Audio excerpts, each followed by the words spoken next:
Je ne veux pas me marier avec quelqu'un qui ne gagne que 900 $ par mois.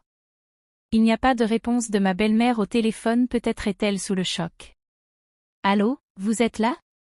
Je parle à la mère d'un homme qui ne gagne que 900 $ par mois. De quoi parlez-vous? Répondait-elle de l'autre côté de la ligne. Je dis que Aaron ne gagne que 900 $ par mois avec son emploi à temps partiel.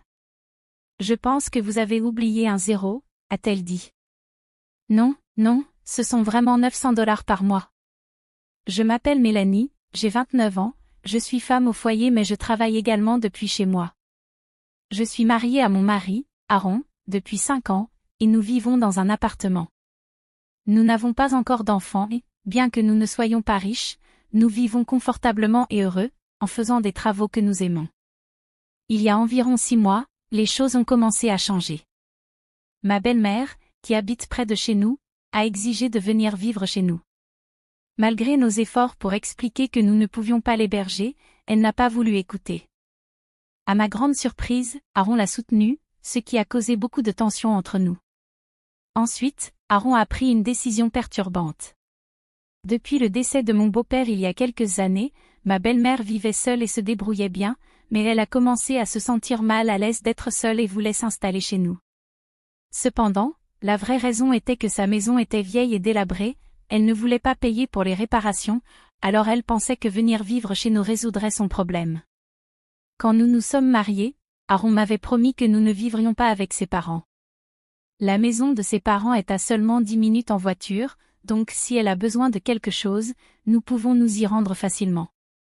De plus, je sais que ma belle-mère ne m'a jamais apprécié et fait souvent des commentaires sarcastiques. Si elle emménageait chez nous, cela pourrait être encore plus difficile à gérer. En outre, elle a récemment quitté son travail à temps partiel et est maintenant au chômage.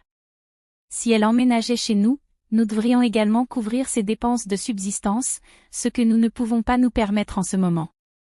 Malgré cela, ma belle-mère a dit, « Ne sois pas si fière, puisque c'est mon fils qui te soutient financièrement. » J'ai essayé d'expliquer que je travaille de chez moi et qu'Aaron ne me soutient pas financièrement, mais elle m'a ignoré. Elle insistait sur le fait qu'avec le revenu d'Aaron, nous pourrions vivre confortablement, mais nous ne pouvons pas nous maintenir avec son revenu seul. Alors, je lui ai demandé si elle savait combien Aaron gagnait par mois. Elle a répondu avec assurance, « Bien sûr, c'est mon fils, et tu as de la chance qu'il soit bien payé. » Vraiment? Qu'est-ce que vous voulez dire? Si le salaire de mon mari était vraiment élevé, un emploi à temps partiel de seulement 3 jours par semaine paierait bien aussi, ai-je répondu. Ma belle-mère, d'un air supérieur, s'est proposée pour s'occuper des tâches ménagères pour que je puisse me concentrer sur mon travail. Ensuite, elle m'a critiqué en disant, « Tu ne sais pas gérer tes finances, même avec tout ce que mon fils gagne. Tu n'es pas une femme dépensière? » J'ai répondu, « Non, je travaille dur tous les jours et j'économise de l'argent. Je ne suis pas dépensière. » Ensuite, elle a dit, « En plus de l'argent, cet appartement est trop petit pour 3 adultes. » Influencé par sa mère, Aaron a commencé à changer d'avis. Je me demandais s'il ne pouvait pas s'affirmer ou s'il voulait vraiment vivre avec elle. Il a commencé à se plaindre en me disant de ne pas être si entêté à propos de sa mère. Il a même dit quelque chose qui m'a fait douter de ses véritables sentiments, « C'est plus agréable de vivre avec ma mère, non ?» a demandé Aaron. « De quoi parles-tu ?» ai-je demandé. Il a dit, « Elle va s'occuper des tâches ménagères pour toi. Cela te faciliterait la vie, Mélanie. » Aaron semblait totalement convaincu par l'idée de vivre avec sa mère. Je ne savais pas quoi faire. J'ai essayé de résister autant que possible, mais, frustré, Aaron a pris une décision drastique. Pendant que j'étais absente, il a déménagé de notre appartement. En rentrant ce soir-là et voyant que ses affaires avaient disparu, je l'ai immédiatement appelé. « Où es-tu? Toutes tes affaires ont disparu. » « Oui, j'ai déménagé, dit-il. »« Tu as déménagé? Où es-tu allé? »« J'ai acheté une maison. »« Tu as acheté une maison? Avec quel argent? » Il semblait que ma belle-mère tenait le téléphone. « Oui, c'est exact. Mon fils et moi allons habiter dans la nouvelle maison pendant un certain temps. Peut-être que nous emménagerons avec toi plus tard, si tu changes d'avis. » Ma belle-mère continuait à faire des commentaires sarcastiques, mais je me sentais ridicule et j'ai raccroché rapidement. Ils ont acheté une maison? Ils doivent mentir. Il n'y a aucune chance qu'Aaron et ma belle-mère puissent se permettre une maison avec leurs finances. Je ne sais pas où ils sont, mais ils peuvent faire ce qu'ils veulent. Honnêtement, je peux vivre seul sans Aaron et m'en sortir financièrement. Je payais déjà le loyer seul, donc cela ne me préoccupe pas. J'ai commencé à sérieusement penser au divorce. Quelques jours plus tard, j'ai reçu un appel de mon frère. Salut, Mélanie. Ça fait longtemps. Tu sais qu'Aaron et sa mère sont chez moi, n'est-ce pas? Quoi? Mon frère est propriétaire d'une maison, après l'avoir achetée, il a été muté, et depuis, je m'occupe de sa maison. Attends une seconde. J'ai immédiatement vérifié le coffre dans la chambre. La clé de la maison de mon frère avait disparu. Tom, la clé a disparu. As-tu appelé Aaron? Non, en fait, je surveille la maison de l'extérieur. Désolé, Tom, c'est juste que, c'est une longue histoire. Je crois que j'ai déjà une bonne idée de ce qui se passe. Que devrais-je faire? Demanda mon frère. Nous pouvons appeler la police dès maintenant, ai-je répondu. Oui, mais c'est ta famille. Je pense que la police n'interviendra pas. C'est vrai. Désolé, je vais régler cela dans quelques jours. Pourrais-tu attendre un peu? D'accord. Préviens-moi si tu as besoin de quoi que ce soit.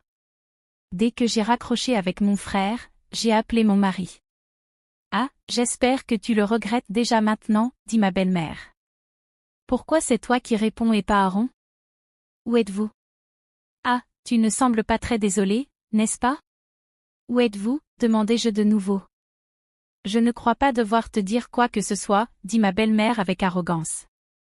Tu es désespéré, n'est-ce pas? Tu ne veux pas laisser ton mari avec un salaire de 9 000 $ par mois. 9 000 $ de salaire? De qui parles-tu? Demandai-je. Évidemment, de mon fils. Son salaire est suffisant pour acheter une maison si splendide. Je n'ai pas pu m'empêcher de rire. Qu'est-ce qui est si drôle? Demanda-t-elle, l'air offensé. Aaron a dit que, si tu ne l'écoutais pas, il serait prêt à divorcer de toi. Je comprends. Alors le divorce me convient parfaitement, ai-je répondu calmement. Quelle obstination! S'il te quitte, tu ne pourras pas te débrouiller seul, n'est-ce pas? Me demanda-t-elle. Évidemment que je le pourrai, répondis-je avec assurance. Je ne veux pas d'un mari qui ne gagne que 900 $ par mois. À l'autre bout du fil, ma belle-mère resta silencieuse. Peut-être était-elle sans voix. Allô? Vous êtes là? La mère d'un homme qui ne gagne que 900 $ par mois, demandai-je encore une fois. De quoi parles-tu? Répondit-elle finalement. Je dis qu'Aaron gagne 900 $ par mois avec son travail à temps partiel, expliquai-je. Je pense que tu te trompes, il doit manquer un zéro, dit-elle. Non, non. Ce sont vraiment 900 $ par mois. Quand j'ai demandé à Aaron son salaire, il m'a dit qu'il gagnait environ 9. Oui, c'est exact, environ 9, ai-je confirmé. Eh bien, c'est difficile à croire que ton fils ne gagne que 900 $, dis-je. 9 000 $ est un salaire assez élevé, répondit-elle, insistant encore sur son malentendu. C'est grâce à mon salaire que nous avons pu payer toutes les dépenses, au fait. Mon salaire tourne autour de 25. 25, tu veux dire? Elle semblait effrayée et confuse. 25 000 $, belle maman, exactement comme tu le penses. Je ne suis pas entretenue par lui. Mon mari a quitté son emploi il y a quelques années. Depuis, il ne travaille qu'à temps partiel, 3 jours par semaine. Quand j'ai raconté cela à ma belle-mère, elle n'a pas réagi. J'ai continué l'histoire, d'ailleurs, la maison dans laquelle vous êtes actuellement, celle que tu penses que mon mari a achetée, appartient en fait à mon frère. Quoi? Non, Aaron a acheté cette maison, insista-t-elle. Mon frère a acheté cette maison, et j'en étais responsable. Alors que sa famille vit dans une autre région, il m'a confié la clé, et Aaron l'a prise sans autorisation. Ce que vous et Aaron avez fait est un acte criminel, et je vais en informer la police. Attends une minute, balbutia ma belle-mère, visiblement prise de court.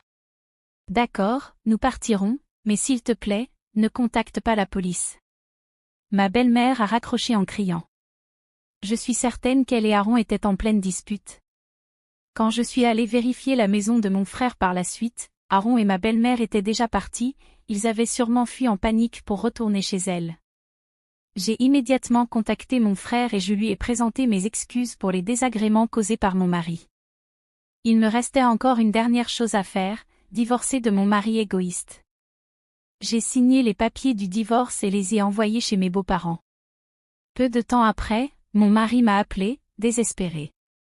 Tu plaisantes, n'est-ce pas? Je suis désolée, je m'excuse pour la maison.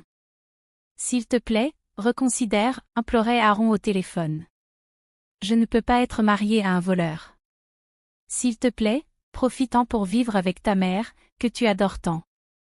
Je ne peux pas rester avec quelqu'un qui ne me respecte pas. Trouve un emploi à temps plein et bonne chance pour gagner 9 000 $ par mois, répondis-je fermement.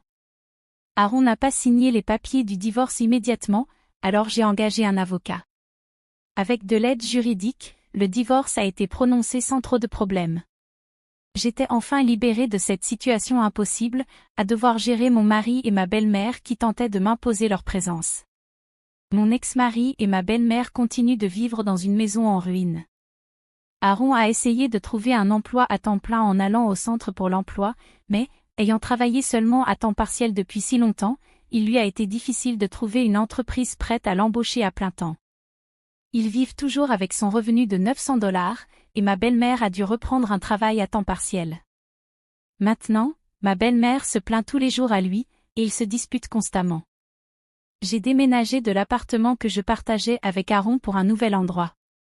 Je n'ai plus besoin de le soutenir financièrement, et maintenant, en vivant seule, je peux me concentrer davantage sur mon travail à domicile.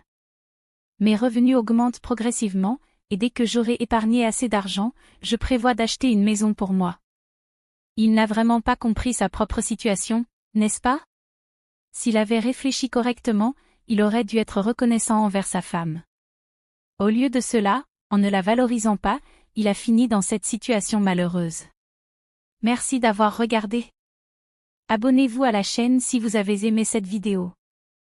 À bientôt pour la prochaine.